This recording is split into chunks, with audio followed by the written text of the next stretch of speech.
सश्रम बस्ता रहित दिवस माह नवंबर की आख्या लेकर मैं उपस्थित हूँ। कक्षा 11 और 12 के छात्र छात्राओं के लिए गतिविधि कृषि कार्य हेतु आधुनिक कृषि उपकरणों की जानकारी। सामग्री का विवरण है। आधुनिक कृषि उपकरणों में जीपीएस सेंसर जैसी तकनीकों का भी इस्तेमाल हो रहा है। Tractor, power tiller, straw reaper, चावल ट्रांसप्लांटर, रोटो सीडर, वैक्यूम प्लांटर, उर्वरक वितरक आदि कार्य हेतु आधुनिक कृषि उपकरण हो सकते हैं। यह सामग्री है। आख्या या गतिविधि। खेती का मतलब है जमीन पर फसल उगाना या भोजन और अन्य उत्पादों के लिए जानवरों को पालना। खेती में सदियों से हल, कुदाल और दरांती जैसे पारंपरिक औजारों का इस्तेमाल होता रहा है, लेकिन आजकल अधिक उपज प्राप्त करने के लिए आधुनिक कृषि उपकरणों का उपयोग बढ़ रहा है। जैसे ट्रैक्टर खेती के लिए मुख्य मशीनरी है। इसके अलावा पावर टिलर खेती की जुताई, बुआई, फसल कटाई और भूमि समतल करने के लिए, स्ट्रा रीडर स्ट्रा एवं डंठल को काटने, थ्रेश करने के लिए, चावल ट्रांसप्लांटर चावल के बीजों को समान मात्रा में गहराई, दूरी और रोपने में सक्षम है। रोटोसीडर जुताई में, वैक्यूम प्लांटर का हर बीज समान विकास सुनिश्चित करना है और उर्वरक वितरक का काम फसलों को जरूरी पोषक तत्व मिलते रहे, यह कार्य है।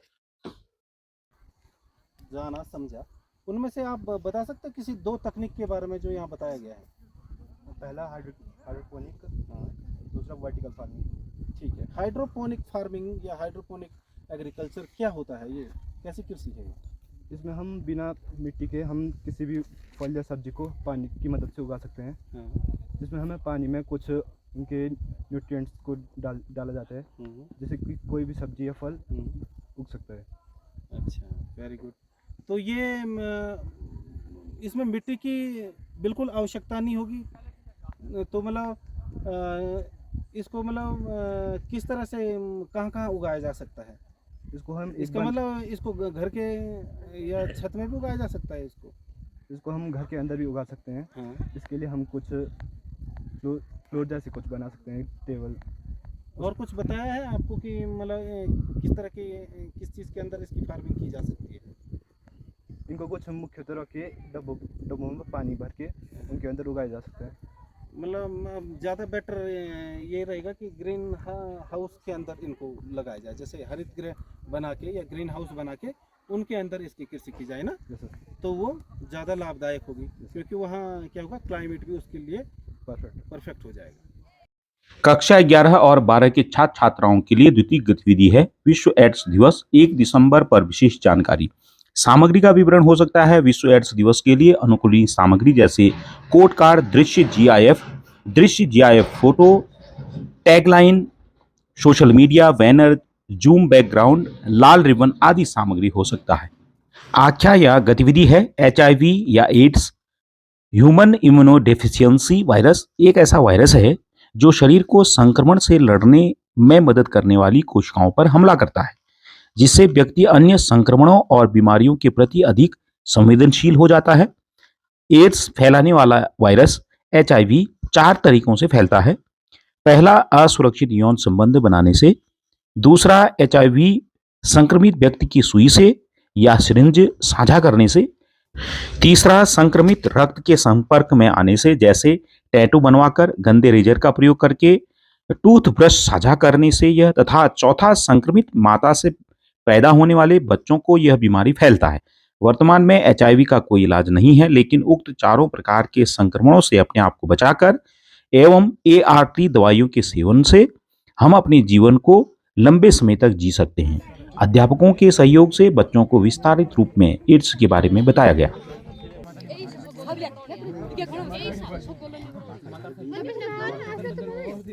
पीछे वाले आएंगे नहीं, वो क्या है वहाँ? वाह, बड़ा हिंदी सब पिटिंगा सभी बहुत मेहनत कर रही है। सब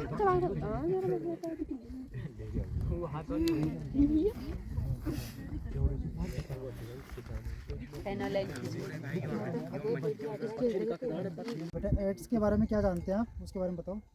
सर, एड्स दिवस सर्वप्रथम भारत में 1 दिसंबर सन 1988 को मनाया गया। एड्स एक वायरस है जो एचआईवी के माध्यम से फैलता है। यह एचआईवी के संक्रमण के बाद होती है। एचआईवी संक्रमण के पश्चात मानवीय शरीर की प्रतिरोधक क्षमता घटने लगती है। एड्स का पूर्ण रूप से उपचार अभी तक संभव नहीं है। HIV का संक्रमित व्यक्ति में एड्स की पहचान संभावित लक्षणों को दिखने के पश्चात ही हो पाता है। रोकथाम एवं नियंत्रण केंद्र द्वारा एड्स के संभावित लक्षण बताए गए हैं। HIV संक्रमित व्यक्ति जो किसी गंभीर बीमारी से ग्रसित नहीं है, HIV से निपटने का एकमात्र उपाय है। इसकी रोकथाम भारत की 99% जनसंख्या अभी एड्स से मुक्त हुई है। बाकी 1% जनसंख्या में इसके फैलने की प्रवृत्ति के आधार पर इस महामारी की रोकथाम एवं इस पर नियंत्रण करने संबंधी नीतियां बनाई जा रही है। HIV जो एक वायरस है वो किन कारणों से फैलता है? HIV जो वायरस है वो 4 कारणों से फैलता है। पहला कारण यह है कि माता के पेट में जो शिशु होता है उससे भी HIV फैल सकता है। HIV संक्रमित माता से शिशु को और HIV संक्रमित सिरिंज के उपयोग से HIV संक्रमित खून द्वारा।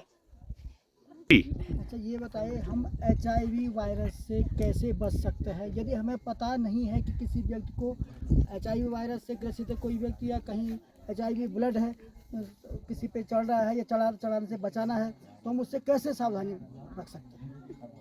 HIV से बचने के लिए यौन संबंध सुरक्षित बनाएं और गर्भवती औरत को डॉक्टरी सलाह से ही बच्चे के जन्म की तैयारी करनी चाहिए और हमेशा जांच की हुई खून का ही उपयोग करना चाहिए और हमें हमेशा नई सिरिंज का ही उपयोग करना चाहिए। पुरानी वाली सिरिंज का उपयोग नहीं करना चाहिए जिससे HIV वायरस फैलता है। कक्षा 9 और 10 के छात्र छात्राओं के लिए गतिविधि है संचार के माध्यमों की जानकारी एवं मानव जीवन में उनका प्रभाव।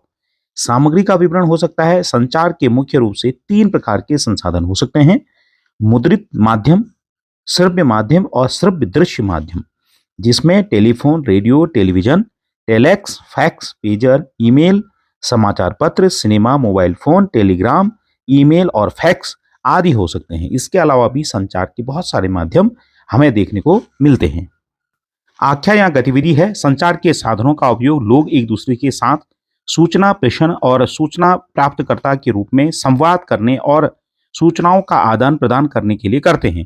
प्राचीन समय में लोग संदेशों के लिए धुएं के संकेतों, ढोल की आवाज, कबूतरों और संदेश वाहकों का इस्तेमाल करते थे, लेकिन वर्तमान समय में telephone, radio, television, telex, fax, computer, pager, email, mobile phone आदि का उपयोग बहुत अधिक होने लगा है। लगातार टीवी, लैपटॉप या मोबाइल फोन का इस्तेमाल करने से आंखों को नुकसान भी हो सकता है।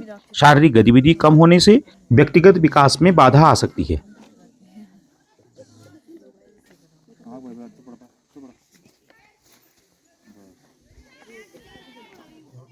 उसके पैर पे चिपस लगा दो।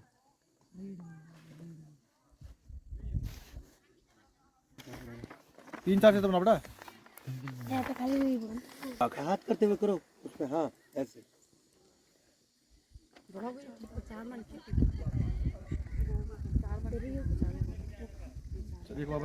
नीचे तू लिख संचार के साधन। आधुनिक संचार। बेटा कुमकुम बताओ संचार क्या है? सर संचार जिससे हम अपने शब्दों का आदान प्रदान करते हैं और जिससे हम अपने शब्दों को बोल सकते हैं, अपनी बात दूसरे को बताते हैं, अपनी बात दूसरों को आदान प्रदान करते विचारों का। आज के समय में क्या क्या है संचार के माध्यम, क्या है या पहले से क्या है, कुछ बताओ। पोस्ट कार्ड, चिट्ठी, कैमरा, अब मोबाइल फ़ोन, टेलीफोन इत्यादि बहुत सारे ऐसे पुराने और वर्तमान में ऐसे संचार हैं जो संचार के माध्यम है। ठीक।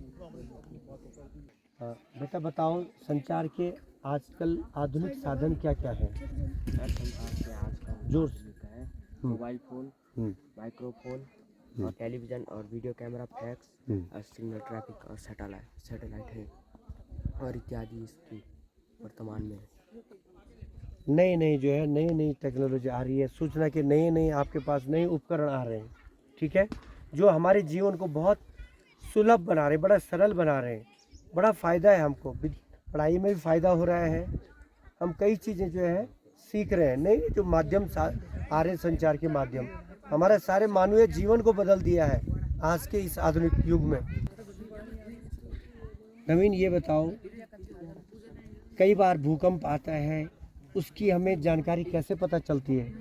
हमें उसकी जानकारी सैटेलाइट, फ़ोनों से, समाचार और रेडियो से प्राप्त होती है। हाँ, वेरी गुड। बेटा प्रशांत बताओ, पौराणिक संचार के माध्यम के बारे में आप क्या क्या जानते हैं? पौराणिक संचार जैसे कबूतर है, कबूतर के गले में हम कोई चिट्ठी लेकर संदेशा पहुंचा सकते हैं। और जैसे कक्षा 9 एवं 10 के छात्र छात्राओं के लिए गतिविधि है पुनर्चक्रण से प्राकृतिक संसाधनों का संरक्षण। सामग्री हो सकता है पुनर्चक्रण से प्राकृतिक संसाधनों के संरक्षण के लिए कई सामग्रियों का पुनः इस्तेमाल किया जा सकता है, जैसे धातु, लकड़ी, कांच, प्लास्टिक, कागज आदि अवशिष्ट का पुनर्चक्रण करके प्रयोग में लाया जा सकता है। आख्या या गतिविधि है किसी भी प्रकार के अवशिष्ट या त्यागे गए सामान को नए उत्पादों में बदलने की प्रक्रिया को पुनर्चक्रण कहते हैं। इस प्रक्रिया में अवशिष्ट को रिकवर करके उसे छांटकर और फिर उसका इस्तेमाल करके नए कच्चे माल तैयार किया जाता है। पुनर्चक्रण से कई तरह के फायदे होते हैं, जैसे ताजे प्राकृतिक संसाधनों का संरक्षण होता है, ऊर्जा की कम खपत होती है, प्रदूषण का कम होना, ग्रीन हाउस गैस का उत्सर्जन कम होना आदि। इसके अलावा पुनर्चक्रण से रोजगार के अवसर पैदा होते हैं। लैंडफिल में कचरा कम होता है। एक अवशिष्ट निपटान सस्ता होता है। बच्चों को गतिविधि के द्वारा बताया गया एवं समझाया गया।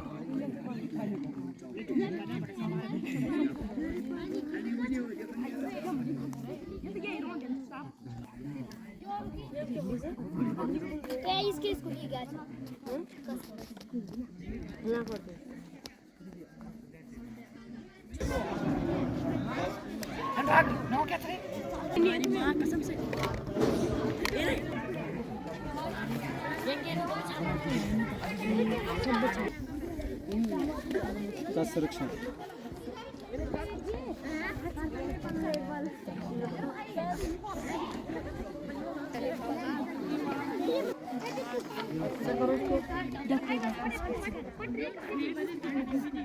ये बताइए कि प्राकृतिक संसाधनों के का संरक्षण हम कैसे कर सकते हैं?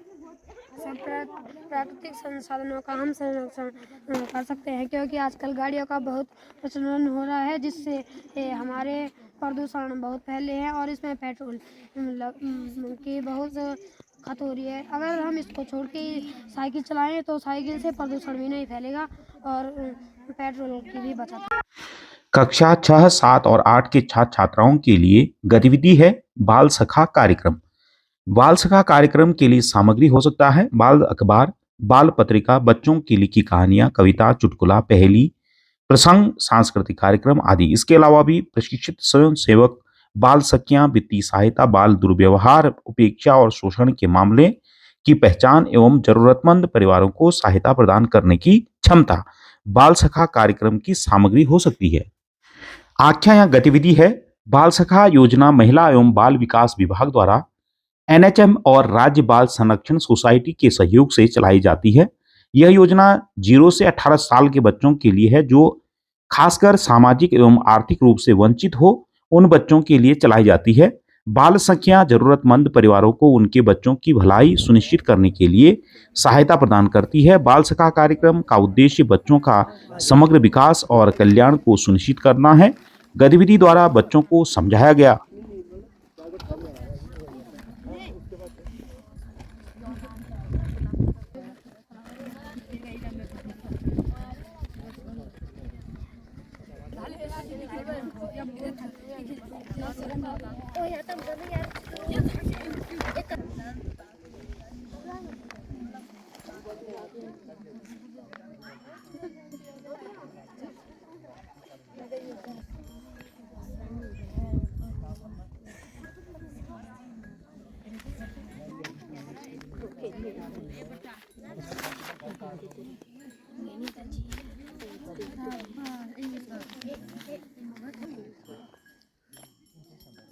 बताइए, ये बाल सखा कार्यक्रम क्या है? बाल सखा योजना एक समुदाय पर आधारित है जो बच्चों के उद्देश्य में बच्चों का समग्र विकास एवं कल्याण करना है। बाल सखा कार्यक्रम 0 से 18 साल के बच्चों, खास तौर पर आर्थिक और सामाजिक रूप से वंचित पृष्ठभूमि के बच्चों के लिए लक्षित है। बाल सखा प्रकोष्ठ छात्रों को व्यक्तिक, सामाजिक, शैक्षिक और कैरियर मार्गदर्शन का परामर्श है। बाल सखा प्रकोष्ठ विद्यालय में किशोर अवस्था से जुड़ी समस्याओं तथा प्रवेश परीक्षाओं पर परामर्श भी देता है।